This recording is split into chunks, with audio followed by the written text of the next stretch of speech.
ఒక 6 సంవత్సరాల చిన్నపాటి పాప ఉదయాన్నే లేచి అమ్మ వేషం వేసుకొని ఇల్లంతా శుభ్రం చేస్తుంది. ఆ తర్వాత వంటగదిలోకి వెళ్లి రాత్రి భోజనం ఉంటే సిద్ధం చేసి ఒక గిన్నెడు టమాటో సూప్ ను టేబుల్ పై ఉంచుతుంది. కానీ తను వేరే ఒక ప్లేట్ తెచ్చుకోవడానికి వెనక్కి తిరిగి చూసేసరికి టమాటో సూప్ గిన్నె మాయమైపోతుంది. పాప చాలా ఆశ్చర్యపోతుంది. అంతలో తలుపు తట్టిన శబ్దం వస్తుంది. అక్కడ ఉన్న ఒక చిన్న పిల్లాడు నిలబడి ఉంటాడు. అతను ఆటలో నాన్న వేషంలో రాత్రి షిఫ్ట్ ఉద్యోగం ముగించుకొని ఇంటికి వచ్చినట్లు నటిస్తాడు. మాయమైన టమాటో సూప్ గిన్నె అతని చేతిలోనే ఉంటుంది. అది కేవలం ఒక చిన్న ప్రాంక్ మాత్రమే. దాంతో ఆ పాప నవ్వి ఒక పెన్సిల్ తో ఆ అబ్బాయి ముఖంపై చిన్న మీసం గీస్తుంది. దానివల్ల తను ఒక పెద్ద మనిషిలా కనిపిస్తాడు.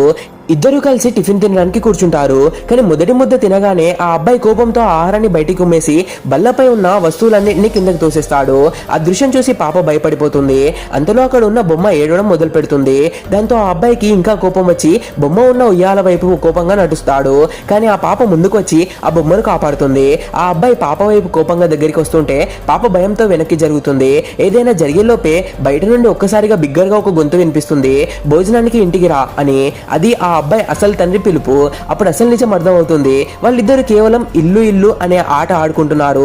నిజానికి ఆ అబ్బాయి ఇంట్లో వాళ్ళ నాన్న అలా కోపడ్డాన్ని చూసి ఆటలో కూడా అలాగే నటించాడు.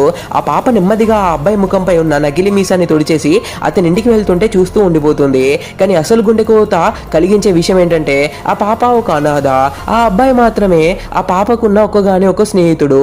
పిల్లల చిన్ననాటి స్నేహం ఎంతో స్వచ్ఛమైనది. అందులో అబద్ధాలు, స్వార్థపూరిత ఆలోచనలు ఉండవు. కేవలం నిస్వార్థమైన హృదయాలు మాత్రమే ఉంటాయి. మీ బెస్ట్ ఫ్రెండ్ పేరుని కామెంట్ చేయండి.